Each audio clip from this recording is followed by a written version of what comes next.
बार प्रधानमंत्री बनने के बाद नरेंद्र मोदी की रूस यात्रा पहली यात्रा है। पीएम मोदी अपने दोस्त से मिलने के लिए रूस दौरे पर हैं। पीएम मोदी सोमवार यानी 8 जुलाई से 10 जुलाई तक रूस और ऑस्ट्रिया के दौरे पर रहेंगे। पीएम मोदी रूस के राष्ट्रपति व्लादिमीर पुतिन के निमंत्रण पर 22वें भारत रूस वार्षिक शिखर सम्मेलन में भाग लेने के लिए मॉस्को में हैं। इससे पहले उन्होंने साल 2019 में रूस की यात्रा की थी। इन 5 वर्षों में कई घटनाक्रम हुए, मसलन कोरोना, यूक्रेन युद्ध, अमेरिका रूस तनाव और भी बहुत कुछ है। ऐसे में बदलते समीकरणों के बीच पीएम मोदी की इस यात्रा पर दुनिया की नजर है। उधर पीएम मोदी के स्वागत के लिए रूस में बड़े स्तर पर तैयारियां की गई हैं। पीएम मोदी के स्वागत के लिए मॉस्को शहर को दुल्हन की तरह सजाया गया है। जगह जगह स्वागत द्वार बनाए गए हैं। प्रधानमंत्री नरेंद्र मोदी के स्वागत में सांस्कृतिक कार्यक्रम भी रखे गए हैं। मोदी की रूस यात्रा से पश्चिम देशों को जलन।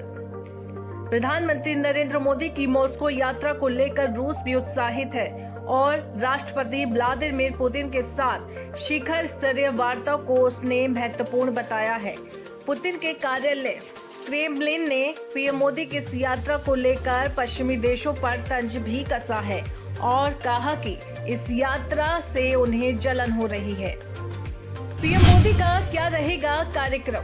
पीएम मोदी मंगलवार को रूस में बसे भारतीय समुदाय से संवाद करेंगे। वो क्रेमलिन में अज्ञात सैनिकों की समाधि पर पुष्पांजलि भी अर्पित करेंगे।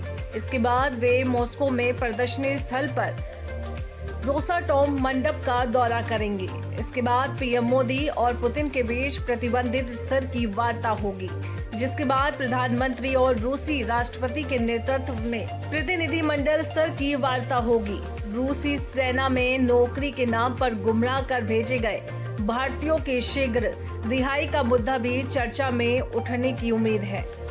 दौरे से पहले पीएम मोदी का संदेश। पीएम मोदी ने एक्स पर लिखा, अगले 3 दिन रूस और ऑस्ट्रिया में रहेंगे। ये यात्राएं उन देशों के साथ संबंधों को गहरा करने का एक शानदार अवसर होगी, जिनके साथ भारत की समय परिशिक्षित मित्रता है। मैं इन देशों में रहने वाले भारतीय समुदाय के साथ बातचीत करने के लिए भी उत्सुक हूँ। मोदी पुतिन की कई महत्वपूर्ण मुद्दों पर चर्चा। इस दौरान दोनों देशों के बीच द्विपक्षीय संबंधों को और गहरा करने पर बातचीत होगी। दोनों नेता अंतर्राष्ट्रीय हालात पर भी चर्चा करेंगे। वे सैन्य, तकनीक और आदि विषयों पर सहयोग बढ़ाने के लिए बातचीत करेंगे। पीएम मोदी मॉस्को में भारतीय समुदाय के लोगों से भी मुलाकात कर सकते हैं। इस यात्रा के दौरान नेताओं के बीच रूस यूक्रेन संघर्ष पर भी चर्चा हो सकती है। भारत दोनों देशों से बार बार शांति की अपील कर चुका है। उनसे अपने विवादित मुद्दों के समाधान के लिए बातचीत का रास्ता अपनाने का आग्रह भी भारत की तरफ से कई बार किया जा चुका है। भारत रूस की पुरानी दोस्ती। 1960 के दशक से 1980 के दशक तक भारत में पले बड़े किसी भी व्यक्ति को सोवियत प्रभाव से बचना असंभव जैसा था। भारत के कई सारे बड़े स्टील प्लांट रूस ने स्थापित किए थे।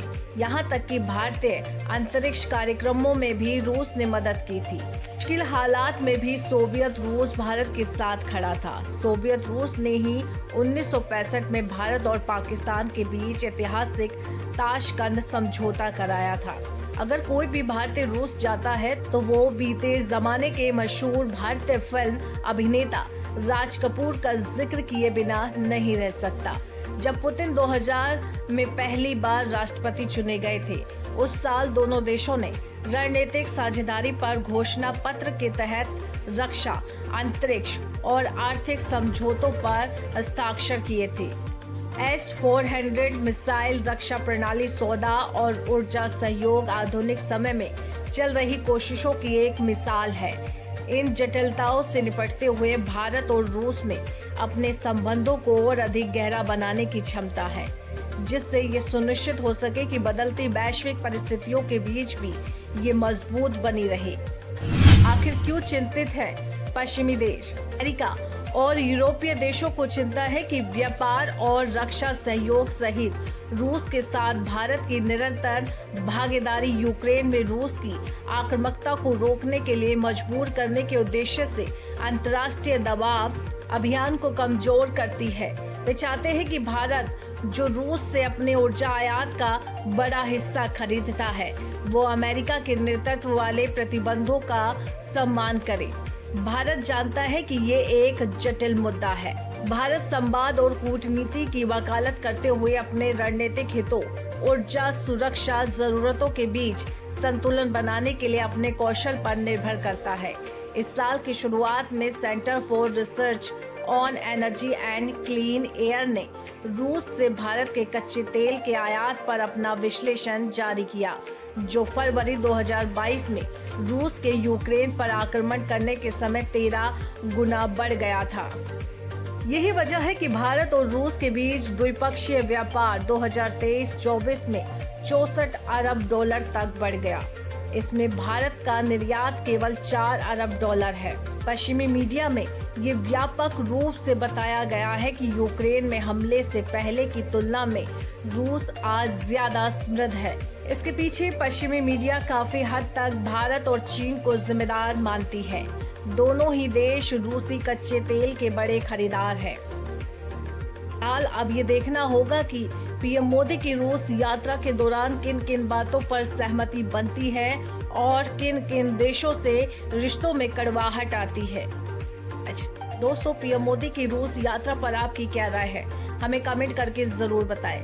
साथ ही हमारे चैनल को सब्सक्राइब करना बिल्कुल भी ना भूलें।